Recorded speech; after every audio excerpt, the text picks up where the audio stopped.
নির্মাণ রসায়ন, powered by Asian Paints.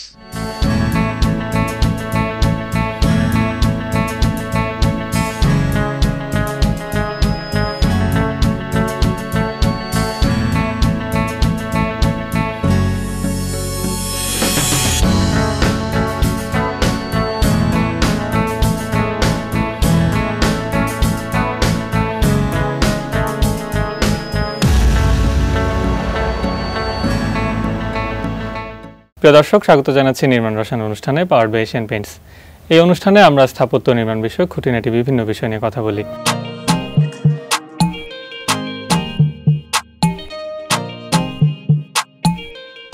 আজ আমরা কথা বলবো একটি মডার্ন কন্টেম্পোরারি অ্যাপার্টমেন্ট বিল্ডিং নিয়ে, যে বিল্ডিংটি ঢাকার গুলশানে অবস্থিত এবং পূর্বমুখী এই জমিটির পশ্চিমে রয়েছে গুলশান লেক এবং লেক সংলগ্ন হওয়ায় এর প্রতিটি ফ্লোর প্ল্যানকে ভিন্নভাবে সন্নিবেশিত করা হয়েছে।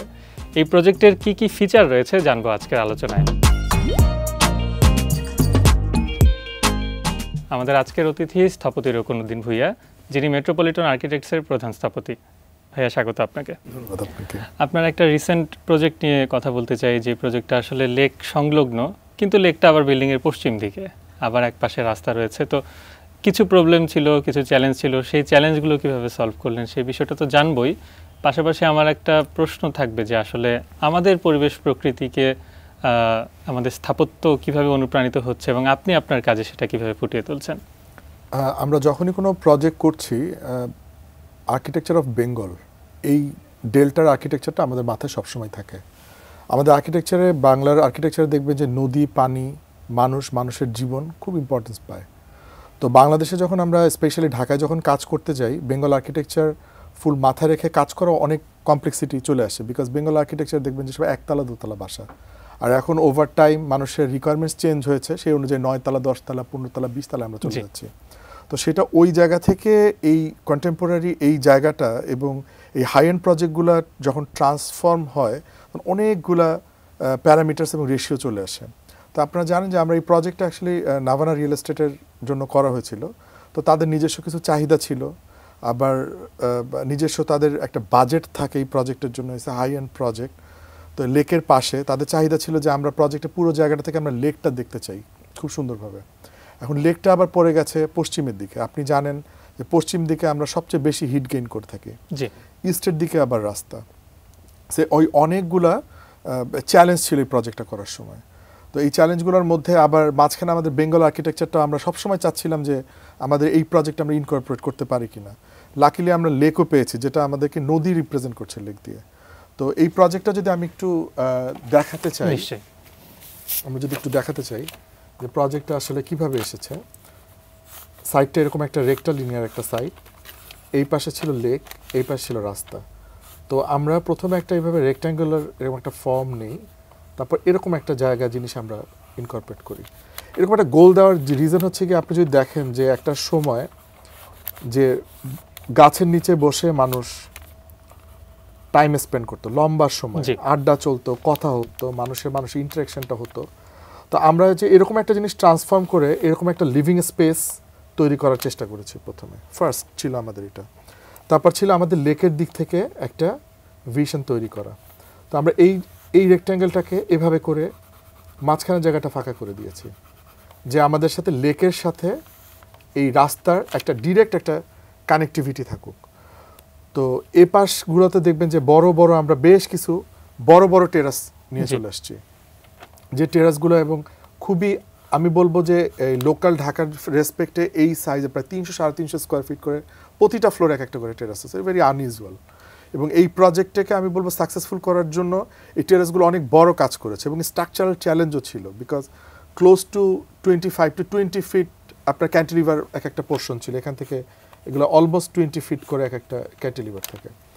তো এই জিনিসগুলো মাঝখানে জায়গাটা ফাঁকা করেছি এবং এই রেক্ট্যাঙ্গেল যেহেতু এটা একটা ওয়েস্ট, এই সাইডটা ওয়েস্ট, এদিকে ইস্ট সাইড, এই রেক্ট্যাঙ্গুলার এই ফর্মগুলোকে ধীরে ধীরে আমরা যখন আপনি যদি প্ল্যানটা দেখি, প্ল্যানটা যদি আমরা চলে আসি, তাহলে এই যে লিভিং স্পেসের এই যে ভাঙা জায়গাগুলো, এই ভাঙা, কারণ সূর্য আপনি জানেন যে এখান থেকে এভাবে করে ইস্ট থেকে ওয়েস্টের দিকে চলে যায়। সো এই ভাঙা ফর্মগুলো এখানে বড় বড় গাছ থাকা এবং গ্রিন বডি থাকার কারণে মোস্টলি টেম্পারেচারটা এখানে অনেক লেস এবং দেখবেন যে আমাদের যে লিভিং স্পেসটা, এই লিভিং স্পেসটা আমরা আবার কি করেছি, এভাবে কার্ভ করে দিয়েছি এবং লোই গ্লাস তৈরি হয়েছে, এখানে লোই গ্লাস দিয়ে তৈরি হয়েছে। তো এই কারণে দেখা গেছে প্রতিটা জায়গায় আপনার টেম্পারেচার যথেষ্ট আমরা এটা কন্ট্রোল করার চেষ্টা করেছি এবং রিয়েলিটিতে ইট ওয়ার্কস। কারণ এই সার্কুলার, এটা তো একটা আপনার গ্লাস বডি, এটা যদি ডিরেক্ট হতো তাহলে আপনার ডিরেক্ট সানলাইটগুলো প্রত্যেকটা লেভেলে এভাবে করে আসতো।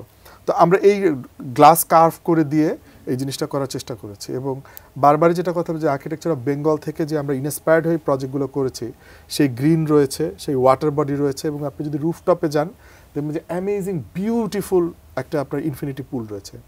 আর একটা জিনিস আমরা চেষ্টা করেছি প্রজেক্টে কাজ করতে, যে আমাদের কাছে যেটা মনে হচ্ছে যে আর্কিটেকচার অফ বেঙ্গলের যে সফিস্টিকেসি বা যে আনন্দটা, এটা হচ্ছে ইভিনিং, সন্ধ্যার জন্য। তো আমরা সন্ধ্যার জন্য আমার বেড়ে ওঠা দক্ষিণে, আমাদের ওখানে অনেক টেম্পল আছে, প্রত্যেকটা টেম্পলে দেখবেন সন্ধ্যার পর ছোট ছোট ছোট বাতি দেয়। তো আমাদের এই লিভিংয়ে যে গ্লাসের যে স্পেসটা, আমরা ছোট্ট ছোট্ট প্রদীপের মতো করে লাইট দিয়েছি এখানে এবং সন্ধ্যার পর লাইটগুলো জ্বলে। তো আমরা হয়তো একদম পিওরলি বেঙ্গল ট্রান্সফর্ম করতে পারি নাই, বাট ল্যাঙ্গুয়েজটাকে আমরা কন্টেম্পোরারি আর্কিটেকচার এখানে ইনকর্পোরেট করেছি। যেটা বলছিলেন ভাইয়া যে পিওর ট্রান্সফরমেশন তো সম্ভব না, কারণ 15 তলা বিল্ডিং তো আমি মাটি দিয়ে লেপে তৈরি করতে পারবো না হয়তো, কিন্তু সাধারণত আমরা যেটা দেখি যে শহরের 4 ফিট বাই 5 ফিটের মানে 20 স্কোয়ার ফিটের বারান্দা হয়, সেখানে আপনারা 200, 250, 350-তে নিয়ে গেলেন। তো আমাদের যে উঠোনে বসার বা মানে বাড়ির বারান্দা থেকে উঠোনে চলে যাওয়ার একটা অভ্যাস আমাদের ছিল চিরাচরিতভাবে, সেটাও তো এখানে ফুটে উঠছে। তো সেই ক্ষেত্রে যখন এই ধরনের কন্টেম্পোরারি সলিউশন আপনি প্রোভাইড করছেন, তো ক্লায়েন্ট এন্ড থেকে এটার ফিডব্যাক বা এক্সপেরিয়েন্স কেমন? অনেক চ্যালেঞ্জ ছিল। এটা হচ্ছে আমার কাজের পার্টনার, তিনি নিজে, এটা আসলে রাজুকে খুব ডিফিকাল্টিস ছিল। Raju they don't want to trust us, মানে এত বড় বারান্দা আপনাদের কেন প্রয়োজন পড়ছে। তখন আমরা নিজেরা গিয়ে রাজুকে ওই জায়গাটা আমরা তাদের কনভিন্স করে আসতেছি যে রিয়েলিটিতে এটা আসলে গ্রিন হবে না। আফটার দ্য কনস্ট্রাকশন আপনি যখন রিয়েল ছবি দেখবেন যে আসলে এই জিনিসটা গ্রিন হয়েছে, and the visited the land and আমাদেরকে তারা ওই পারমিটটা দিয়েছে। আপনি জানেন যে বসবাস করার জন্য একটা পারমিট লাগে। ইভেন ডেভেলপার যারা এই প্রজেক্টটা করেছে তারাও খুব একটা প্রথমে কনভিন্স ছিল না। তো আমরা তাদের অনেকভাবে 3 ডাইমেনশনালি দেখিয়ে, তাদের টেম্পারেচার কন্ট্রোল অ্যানালাইসিস দেখিয়ে এই জিনিসগুলো আমরা তাদেরকে কনভিন্স করেছি এবং end of the day project হওয়ার পর they are really happy with the project. এই প্রজেক্টের আরো কিছু ফিচার নিশ্চয়ই রয়েছে, সেই বিষয়গুলো নিয়ে আমাদের প্রত্যেকটা গ্লাস অপারেবল এবং আমাদের এই প্রজেক্টে দেখবেন যে আমাদের প্রপার ফায়ার স্টেয়ার আছে, ফায়ার ডোর সহ ফায়ার রেটেড, যেটা এখন রাজুকে অ্যাপ্রুভড হতে হবে, নাহলে এছাড়া আপনি প্রজেক্ট করতে পারবেন না। যে জিনিসগুলো দুর্ঘটনা যেগুলো আছে দেখবেন যেগুলো ফায়ার ডোর, ফায়ার স্টেয়ার প্রপারলি ওয়ার্ক করে নাই, যে কারণে এই দুর্ঘটনাগুলো হয়েছে। আর ম্যাটেরিয়াল গ্লাসের জন্য যে মানুষ বিপদে পড়ছে বিষয়টা সেটাও না, বিষয়টা হচ্ছে গিয়া আপনার বিল্ডিংয়ের একদম বিন্দু থেকে একটা 75 মিটার একটা রেডিয়াসের একটা হিসাব আছে, সেই হিসাবের মধ্যে দেখা গেছে যে ফায়ার স্টেয়ারটা আপনার নাই, তখনই দুর্ঘটনাগুলো হচ্ছে। এবং ফায়ার স্টেয়ার থাকলেও আমরা সেটাকে অন্য কোনো কাজে আসলে ব্যবহার করছি। এক্স্যাক্টলি। ভাইয়া এই প্রজেক্টের মানে লেআউট বা ফাংশনালিটি নিয়ে যদি একটু এই লেআউটটা আমরা প্রথমে বলছিলাম যে আসলে আমরা লিভিং রুমটা যেমন আমাদের মানে প্রাইভেসি আমাদের খুব ইম্পর্টেন্ট একটা বিষয় ছিল। সো আমরা যেটা করেছি ফয়ার থেকে লিভিং রুমটাতে ডিরেক্টলি চলে আসে এবং এখানে একটা কার্ভ একটা ফয়ার স্পেস আছে। 4th বেডটা দিয়েছি আমরা ইস্টের দিকে, সাথে বড় একটা টেরাস থাকে বারান্দা, তারপর লিফট লবি, এই জায়গা থেকে সে ডাইনিং, ফ্যামিলি লিভিং, এই জায়গাটা টোটালি একদম ওপেন, মানে একদম লেক অ্যান্ড দ্য মেইন রাস্তাটা। 4টা বেডরুম রয়েছে, মাস্টার বেডটা হয়েছে আপনার রিকোয়ারমেন্টস অনুযায়ী লেক ফেসড হতে হবে, যদিও খেয়াল করেন এটা ওয়েস্ট ছিল। সো এটার জন্য আমরা যেটা করেছি, আমরা বেশ কিছু গাছ ওদের, বর্তমানে এটা হয়েছে আর কি, বেশ কিছু গাছ আমাদের ওদের প্রপোজ করেছে এবং গ্রিনের মধ্যে দিয়ে দেন মাস্টার বেডের ভিউটা আসতেছে। এবং আপনি দেখবেন যে আমরা কলাম সেটিংগুলো যে খুব বেশি ওয়েস্টের দিকে ওপেন না থাকে, বরঞ্চ ইন দ্যাট কেস নর্থ এবং সাউথের দিকে যে আমরা এই জায়গাগুলো বেশ বড় বড় জানালাগুলো দিয়ে আমরা ওপেন করে দিয়েছি। তো আমাদের প্রজেক্টগুলো আমরা যেটা সাজেস্ট করি যে এবং করছি আমরা, যেটা হচ্ছে যে ইউজার এন্ড থেকে ওটা কিনে নেওয়ার বা ইউজ করার আগে থেকে আমরা মোটামুটি মানে আমাদের যে প্রজেক্টের যে ছবিগুলো দেখবেন এগুলো প্রজেক্টে মানুষ ওঠার আগে আমরা অ্যাটলিস্ট মিনিমাম ঘাসটা এনশিওর করি, কমপ্লিট অ্যাম্বিয়েন্সটা আপনি তৈরি করে হ্যাঁ দিচ্ছেন। ঘাসটা এনশিওর করে দেন আমরা অকুপেন্সির দিকে এগিয়ে যাই, যে তখন আমরা সিগনেচার করে অকুপেন্সি সার্টিফিকেট। একটা রেডি ফ্লোর প্ল্যান পাওয়ার পর অনেকেই কিন্তু সেখানে একটু ছুরি চালাতে চান বা একটু ভায়োলেট করতে চান। তো কথার কথা, যদি এই টেরাসের জায়গাটায় কেউ একজন এসে বলেন যে আমি এখানে একটা রুম চাই, ধরেন এই প্রজেক্ট না অন্য কোথাও, কিন্তু আমি একটা রুম চাই, সেই ক্ষেত্রে এই ওয়েস্ট ফেসিং লোকেশনে যদি রুম তৈরি করে দেনও আপনি, তখন সেটার অবস্থা কি দাঁড়াবে? ইন্টারেস্টিং ফ্যাক্ট, আপনি যদি ভিডিওগ্রাফিগুলো দেখেন আমাদের এভরি অল্টারনেটিভ ফ্লোরে টেরাসগুলো, ওকে, সো অল্টারনেটিভ ফ্লোরে টেরাসগুলো হওয়ার পর যে এটা যখন থাকছে, যখন এই বারান্দা মানে এরকম বড় একটা টেরাস এখানে থাকছে, এটার উপরে বারান্দাটা এতটুকু, সো সে রুম করতে গেলে তাকে ওই উপরের থেকে ছাদ পাচ্ছে না। ওকে, সো ওইটা আমরা মাথায় রেখেছি যে চাইলেই একজন কেউ ওটা করে ফেলতে পারবে না। কিন্তু ভাইয়া এই রুলস এবং রেগুলেশন তো ঢাকার ক্ষেত্রে আমরা দেখছি যে ইম্পোজ হচ্ছে, কিন্তু অন্যান্য শহরের ক্ষেত্রে, যদি সিলেট বা খুলনা অন্য বিভাগীয় শহরের কথা বলি, বা একেবারে প্রান্তিক কোনো জেলা শহর, সেখানে তো চাইলেই আমি আমার একটা বিল্ডিং ডিজাইন একভাবে করে বানানোর সময় অন্যভাবে বানিয়ে ফেলতে পারি, কিন্তু অন্যভাবে যখন বানাবো তখন আমার ক্ষতিটা আসলে কি হবে? দেখেন, বিষয় হচ্ছে গিয়ে এটা অনেকগুলো ইস্যুজ আছে। ধরেন এখানে রাজুক আছে, রাজুক এক ধরনের পুলিশিং করে প্রত্যেকটা জেলার জন্য, বাংলাদেশে জেলা, উপজেলা, গ্রাম, প্রান্তিক এরিয়া পর্যন্ত কিন্তু আমাদের কিন্তু বিএমডিসি আছে, বিল্ডিং রুলস আছে। এখন আমরা ভাবি যে শুধু ঢাকায় আমরা রুলস মেনটেন করব, আমরা জেলা শহর বা ভিলেজগুলোতে আমরা এটা করব না। কিন্তু এখন ওখানের পৌরসভা লেভেলে কিন্তু ইনস্টিটিউট অফ আর্কিটেক্টস থেকে বাংলাদেশের প্রত্যেকটা পৌরসভাতে একজন করে স্থপতি নিয়োগ দিয়েছেন, ফুল টাইম না, প্ল্যান চেক করার জন্য। কিন্তু এর পরবর্তীতে কিন্তু আরো অনেকগুলা লেভেল আছে, যে শুধু প্ল্যান চেক করলে হবে না, যে অকুপেন্সি সার্টিফিকেট দেওয়া। আমি যতদূর জানি পৌরসভা লেভেলে অকুপেন্সি সার্টিফিকেটটা নাই। সো এই লেভেলে আমার মনে হয় গভর্নমেন্টের কাজ করার এখন অনেক বড় সুযোগ রয়েছে। আর আমাদের আর্কিটেকচার এটা প্রায় 20 কোটি লোকের দেশ। আমাদের মানে সিগনেটারি আর্কিটেক্ট সংখ্যা 1,000-2,000 হবে না। তো 20 কোটি এগেনস্টে মাত্র 1200 বা 1500 বা 2000 লোক মাত্র সিগনেচার, মানে সিগনেটারি আর্কিটেক্ট যারা পারমিট পেয়েছে বিল্ডিং ডিজাইন করার জন্য, এটা খুবই লেস। এটা বাড়া উচিত ধীরে ধীরে। তবে এটা আমাদের যেহেতু পুরো প্রফেশনটা ঢাকা বেসড, এটা ডিসেন্ট্রালাইজেশনটা হচ্ছে না। So decentralisation is very important. তখন ওই রুলস রেগুলেশনসগুলো মানা শুরু করবে। যেমন ঢাকাতে আসলে রুলস মেনে বিল্ডিং, আমি মানে আমার ছোট্ট এক্সপিরিয়েন্স বলে যে 2008-এর রুলসটা আসার পর থেকে সবাই অ্যাওয়ার হয়েছে। এবার নতুন আবার 2023-এ একটা বিধিমালা আসছে, তো আরও স্ট্রঙ্গার হচ্ছে। তো এই ডিসেন্ট্রালাইজেশন এবং এই স্ট্রং রুলস অ্যান্ড রেগুলেশনসটা মেনটেন করার জন্য আমাদের জনবল দরকার। আমি বলবো যে আর্কিটেক্ট অনেক লেস, আরও জনবল বা প্রচুর আর্কিটেক্ট দরকার এই দেশের জন্য।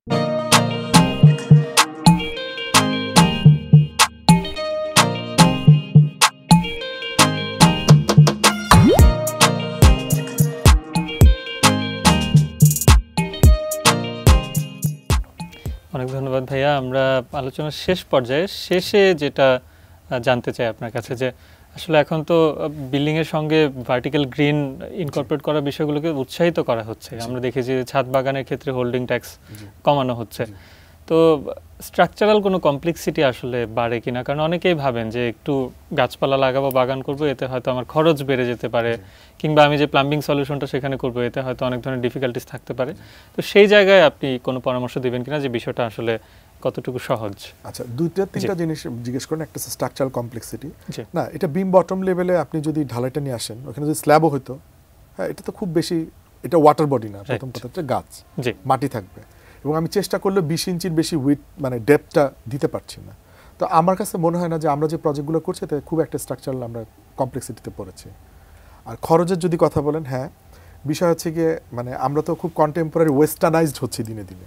আর আর্কিটেকচার অফ বেঙ্গল, যেটা প্রথম থেকেই বলছিলাম, যে আর্কিটেকচার অফ বেঙ্গলের ল্যান্ডস্কেপিংটা ছিল লাউ গাছ বেসড, বেগুন গাছ বেসড, মানে যে সবজি আমরা খাই। কিন্তু আমরা ওভার টাইমে এসে আমরা মোর ওয়েস্টার্নাইজড, আমরা দেওয়ার চেষ্টা করেছি যে অনেক এক্সপেন্সিভ গাছ এনে। তো আমাদের ভিশনটা এবং আমাদের ইচ্ছাটা যদি আমরা বাঙালি আনায় নিয়ে আসতে পারি, আমাদের প্ল্যান্ট সিলেকশন যদি ওরকম হয়, দেখবেন যে আপনাকে এক্সট্রা কোনো কেয়ার করতে হচ্ছে না সারা বছর। এটা ষড় ঋতুর দেশ, মানে অল দ্য ওয়ে সামার, 3 মাস মাত্র উইন্টার থাকে। তো এটা খুব ডিফিকাল্ট কোনো বিষয় না। তবে চেষ্টা করতে হবে যে লোকাল ভেজিটেবল গার্ডেন, লোকাল যে গাছ আছে, লোকাল প্ল্যান্ট সিলেকশন, তাহলে দেখবেন যে একটা বায়োমিক্রিক একটা ক্লাইমেটও তৈরি হয় আসলে। কিন্তু প্রত্যেকটা, যেমন আমাদের এই প্রজেক্টে যে টেরাসে কিন্তু শুধুমাত্র ধরেন পোকা আসে, যখনই আপনি বিদেশি গাছ দিতে যাবেন তো সেটাকে বাঁচা রাখার জন্য আপনাকে পেস্টিসাইড করতে হচ্ছে, বীজ দিতে হচ্ছে, তখন ওখানে যে আমাদের যে ওয়ার্ম হিউমিড ক্লাইমেটে কিন্তু কিছু ওয়ার্ম তৈরি হয়, মারা যায়। সো আমরা কিন্তু ভার্টিক্যাল গার্ডেন বললে হবে না, এটার জন্য নীতি নির্ধারণও করা উচিত যে এই জাতীয় গাছ যদি কেউ লাগায় তাহলে সেটাকে পারমিশন দেওয়া হবে ভার্টিক্যাল গার্ডেনের জন্য। তখন খরচটা খুব একটা বেশি হবে না। কিন্তু আপনি দেখেন কোটি টাকা দামের গাছ, বিদেশি গাছ আমরাই এনে এই দেশে আমরা লাগাচ্ছি। তো আমার মনে হয় আমাদের এখন টাইম এসেছে বাংলাকে বোঝা, বাংলাদেশকে বোঝা, বাংলাদেশের ক্লাইমেট বোঝা, এই দেশের প্লান্টকে বোঝা, এই দেশের গাছ বোঝা, এই দেশের মানুষের মনটা বোঝা। বিকজ আমরা কর্পোরেট হয়েছে কিন্তু লাস্ট 20-30 ইয়ার্স, এর আগে কিন্তু আমরা কিন্তু আমরা মাটির কাছাকাছি ছিলাম। তো সেই লোকাল জনগণ বোঝা, এটা বুঝলে আমার মনে হয় আমাদের আর্কিটেকচার বলেন, প্রকৌশল বলেন, স্থাপত্য, আর্ট, এভরিথিং সলভ করা পসিবল। এবং এটা খুব খরচান্ত কোনো বিষয় না, বিষয়টা ভিশনটা থাকতে হবে, ইচ্ছাটা থাকতে হবে। অনেক ধন্যবাদ ভাইয়া, চমৎকার একটা প্রজেক্ট উপস্থাপন করেছেন, পাশাপাশি চমৎকার কিছু কথা বলেছেন এবং আশা করছি যারা আমাদের অনুষ্ঠান দেখছিলেন এবং শুনছিলেন তারা নিশ্চয়ই এর মাধ্যমে উপকৃত হবেন। প্রিয় দর্শক, এবারে নিচ্ছি ছোট্ট একটা বিরতি। বিরতির পর থাকবে এক্সপার্ট টাইম, সে পর্যন্ত সঙ্গেই থাকুন।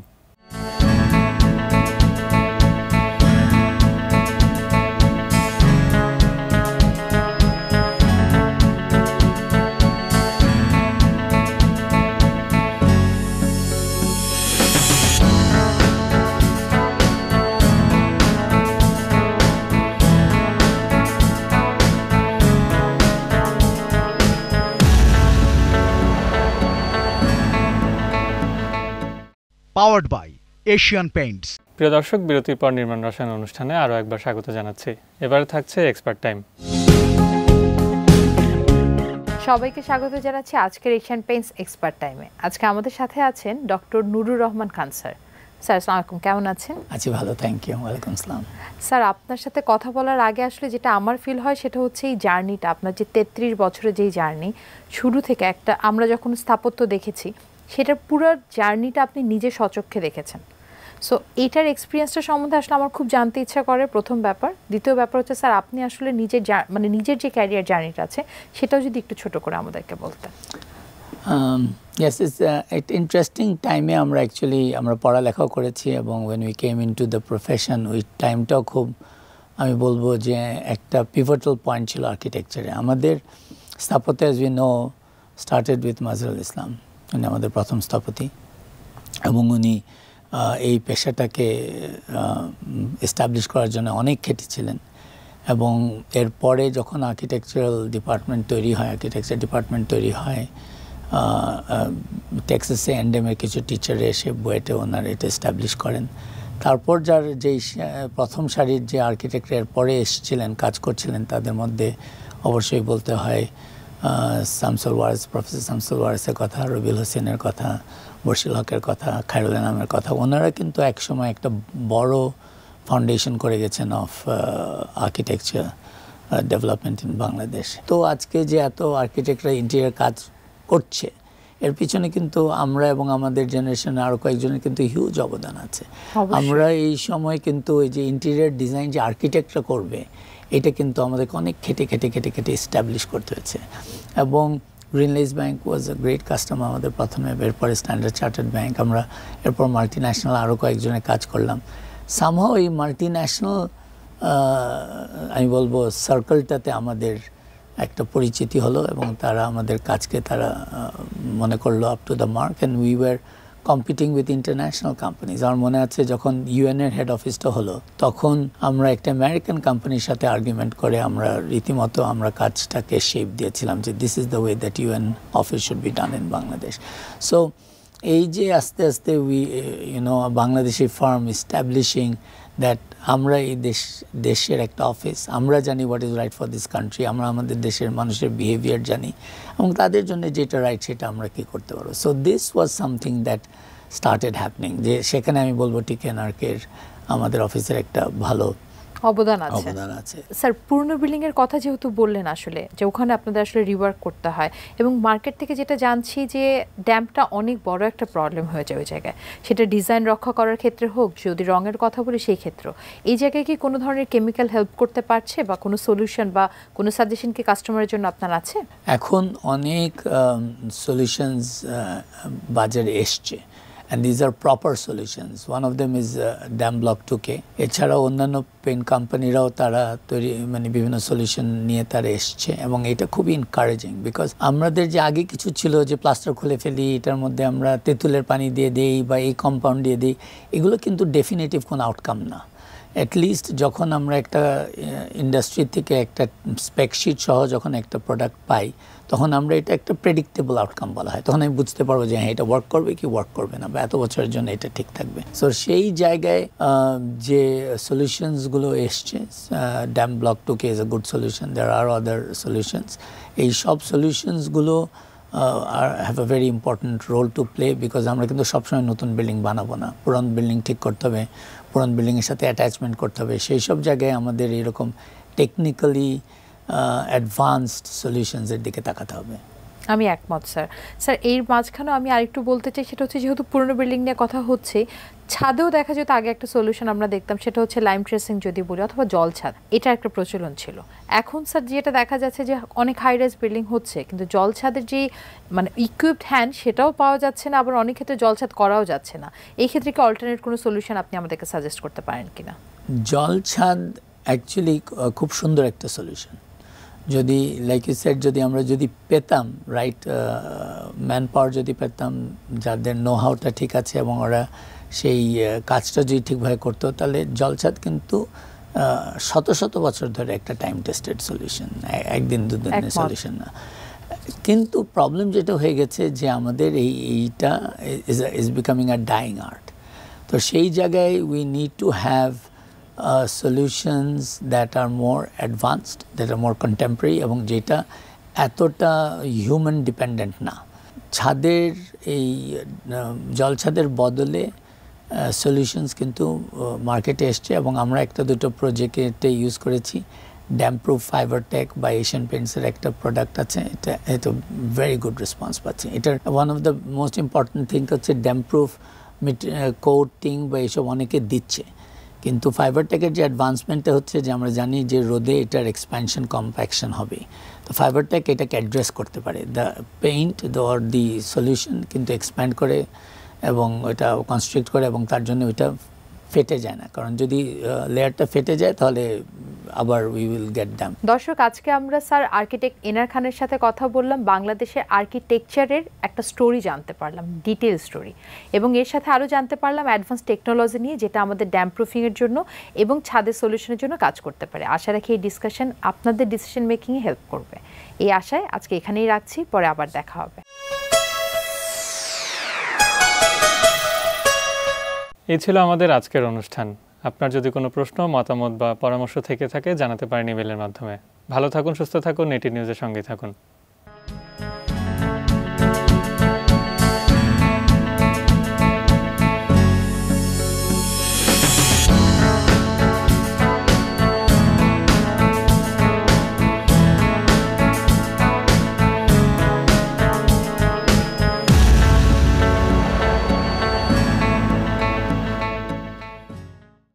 Powered by Asian Paints.